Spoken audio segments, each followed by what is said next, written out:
사랑합니다, 성도 여러분. 월요일 아침입니다. 오늘은 또한 광복절이기도 하네요. 하나님께서 우리나라가 역사적으로 참 어려웠을 때, 나라를 잃고 힘들었을 그때에 은혜를 주시어서 1945년 8월 15일에 일본이 물러가고 광복하게 해주셨습니다. 하나님께서 크신 은혜 주신 것에 대해서 감사하며 오늘 이 나라를 잘 지키기 위해서 우리 성도들은 더 기도하고 하나님의 은혜를 구하는 복되고 아름다운 삶을 살며 무엇보다 정의롭고 사랑이 많고 질서와 법을 지키는 그런 삶을 살아가면서 나라를 새롭게 하는 은혜가 있기를 소망합니다.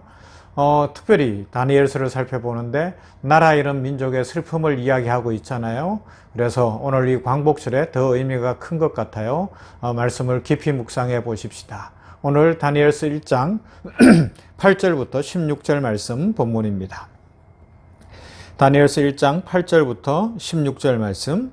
다니엘은 뜻을 정하여 왕의 음식과 그가 마시는 포도주로 자기를 더럽히지 아니하리라 하고 자기를 더럽히지 아니하도록 환관장에게 구하니 하나님이 다니엘로 하여금 환관장에게 은혜와 긍휼을 얻게 하신지라. 환관장이 다니엘에게 이르되 내가 내 주 왕을 두려워하노라. 그가 너희 먹을 것과 너희 마실 것을 지정하셨거늘 너희 얼굴이 초췌하여 같은 또래의 소년들만 못한 것을 그가 보게 할 것이 무엇이냐. 그렇게 되면 너희 때문에 내 머리가 왕 앞에서 위태롭게 되리라 하니라. 환관장이 다니엘과 하나냐와 미사엘과 아사랴를 감독하게 한 자에게 다니엘이 말하되 청하오니 당신의 종들을 열흘 동안 시험하여 채식을 주어 먹게 하고 물을 주어 마시게 한 후에 당신 앞에서 우리의 얼굴과 왕의 음식을 먹는 소년들의 얼굴을 비교하여 보아서 당신이 보는 대로 종들에게 행하소서 하매 그가 그들의 말을 따라 열흘 동안 시험하더니 열흘 후에 그들의 얼굴이 더욱 아름답고 살이 더욱 윤택하여 왕의 음식을 먹는 다른 소년보다 더 좋아 보인지라. 그리하여 감독하는 자가 그들에게 지정된 음식과 마실 포도주를 제하고 채식을 주니라. 아멘. 지난 한 주간에는 앞부분 이 다니엘서 1장 1절부터 7절 말씀을 통해서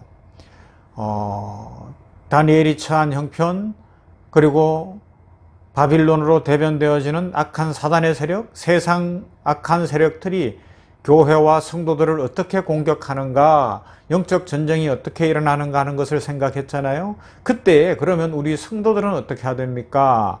라는 부분들이 참 중요합니다. 오늘 말씀에 보면 다니엘은 8절에서 뜻을 정했다고 이야기하거든요.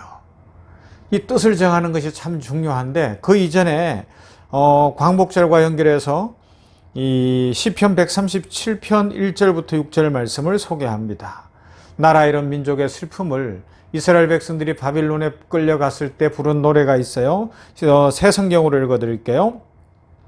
바벨론 기슭 거기에 앉아 시온을 생각하며 눈물을 흘렸다. 그 언덕 버드나무 가지 위에 우리의 수금을 걸어놓고서 우리를 끌어온 그 사람들이 기뻐하라고 졸라대면서 한가락 시온 노래 불러라고 하였지만 우리 어찌 남의 나라 낯선 땅에서 여호와의 노래를 부르랴. 예루살렘아 내가 너를 잊는다면 내 오른손이 말라버릴 것이다. 내 생각 내 기억에서 잊혀진다면 내 만일 너보다 더 좋아하는 다른 것이 있다면 내 혀가 입천장에 붙을 것이다.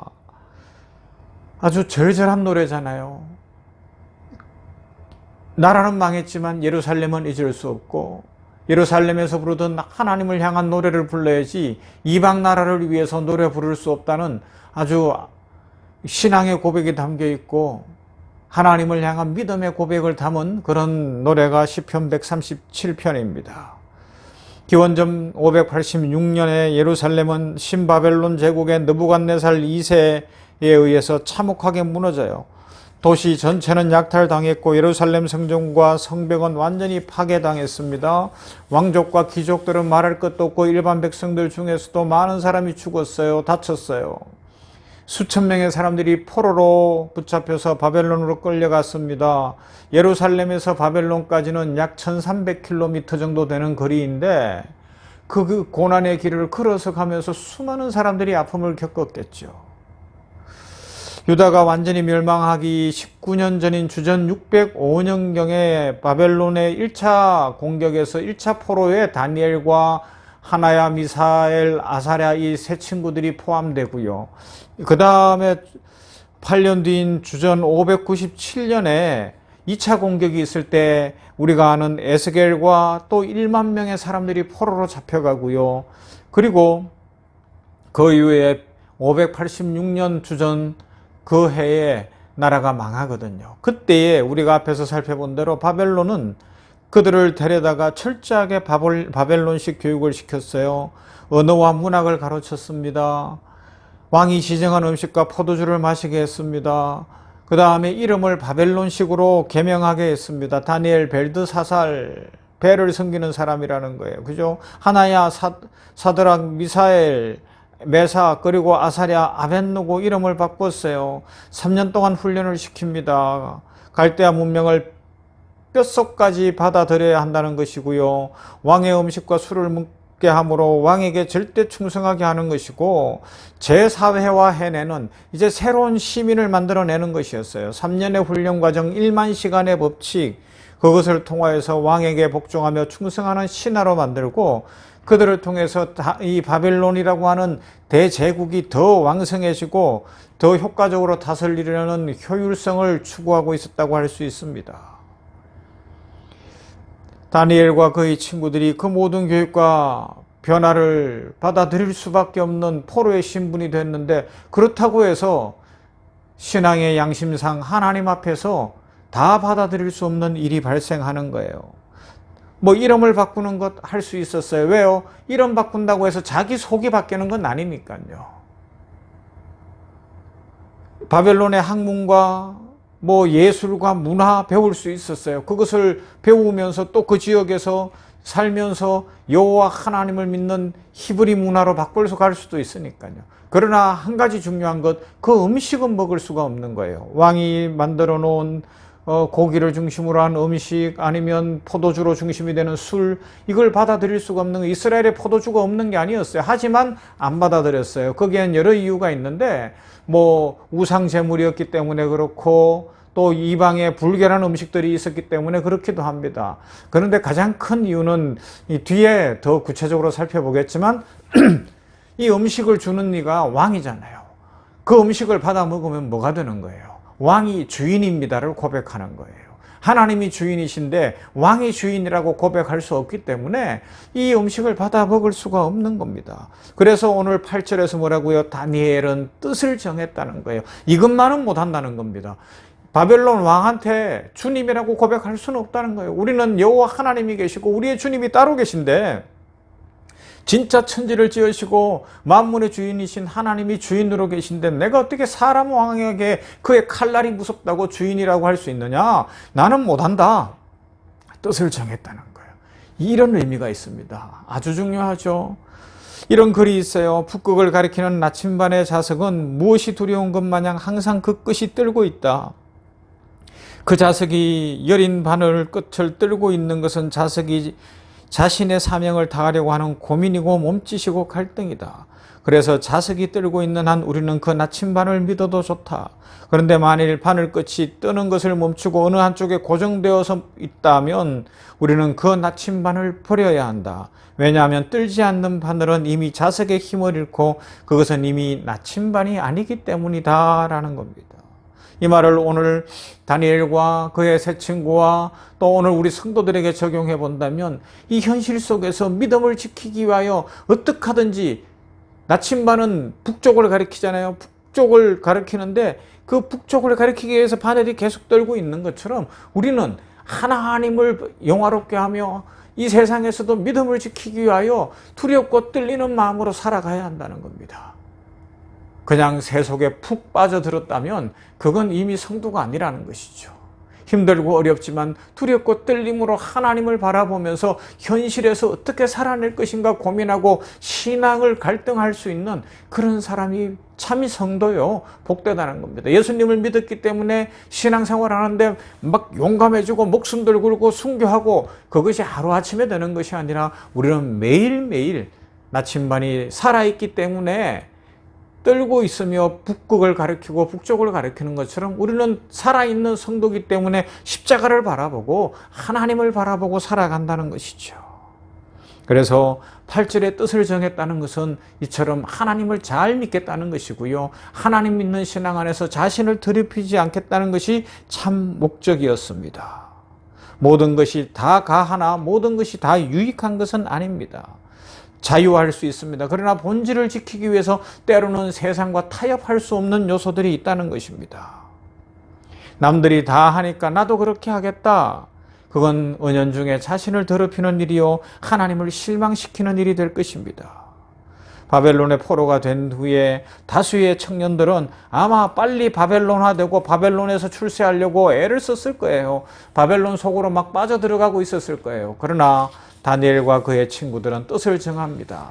두렵고 떨림으로 하나님 앞에서 어떻게 하면 신앙을 지킬 것인가를 생각합니다. 손해볼 것을 각오해야 할 수도 있습니다. 자신의 모든 것을 지키지 못할 수도 있습니다. 그러나 중요한 것, 뜻을 정하면 하나님이 기뻐하십니다. 뜻을 정한 사람은 하나님이 축복하십니다. 우리들도 다니엘과 세 친구처럼 하나님의 말씀대로 하나님만 믿으며 살겠다고 뜻을 정하십시다. 광복절에 이 기쁜 날을 생각해 보면 일제시대에도 일본의 칼날을 두려워하지 않고 독립을 위하여 뜻을 정하고 목숨을 걸었던 우리 선배들이 있지 않습니까? 그래서 이 나라가 여기까지 온 것 아니겠습니까? 뜻을 정하면 하나님이 복 주십니다. 본회포와 같은 분들, 뜻을 정한 사람들, 그들로 말미암아 이 땅에 정의는 이루어지고 하나님 나라는 이루어집니다. 하나님은 오늘도 그런 사람을 찾으십니다. 우리 모두가 두렵고 떨림으로 하나님 앞에서 뜻을 정하여 이 세속 속에서 마귀의 괴계 속에서 우리를 더럽히지 않고 신앙을 잘 지켜가며 하나님을 영화롭게 하며 하나님이 주시는 축복을 풍성히 누리기를 주님의 이름으로 축원합니다. 사랑 많으신 아버지 하나님 감사합니다. 새날 주셨으니 감사합니다. 월요일 아침입니다. 특별히 광복절 아침, 우리나라가 참 역사적으로 일제치하에 36년 고통을 당할 때, 나라를 잃었을 그때에 3.1 독립운동 때도 그렇고 많은 독립군들 중에도 우리 그리스도인들이 있어 하나님 앞에 기도하며 울며 매달리며 1907년 대부흥운동 이후에 계속해서 교회는 등불을 끄지 않고 기도하며 나라를 위하여 기도하고 헌신하고 독립운동을 하고 그랬던 역사가 있게 하셨으니 감사합니다. 어떤 이들은 친일파가 되고 자기들의 영달을 위하여 출세를 위하여 일본의 앞잡이가 되고 그렇게 했음에도 불구하고 많은 사람들이 자신들의 생명을 내어놓고 독립을 위해 싸우게 하셨으니 이 나라가 여기까지 왔습니다. 6.25도 지나고 또 지금 이렇게 전 세계에 10위권 안에 드는 좋은 나라가 되었는데 하나님 감사합니다. 하지만 지금 신앙이 너무 흔들리고 있습니다. 마귀의 계계가 너무 악합니다.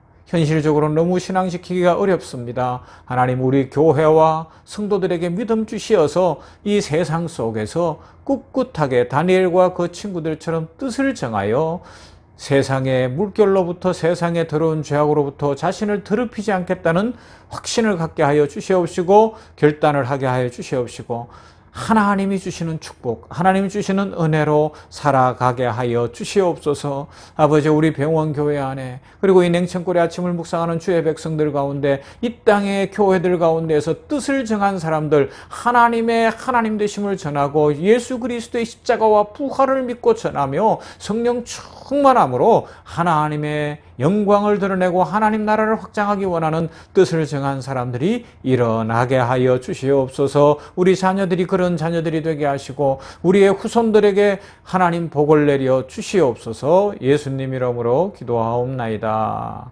아멘. 찬송합니다. 오늘은 354장 주를 앙모하는 자 올라가고 걸어가고 뛰어갑니다.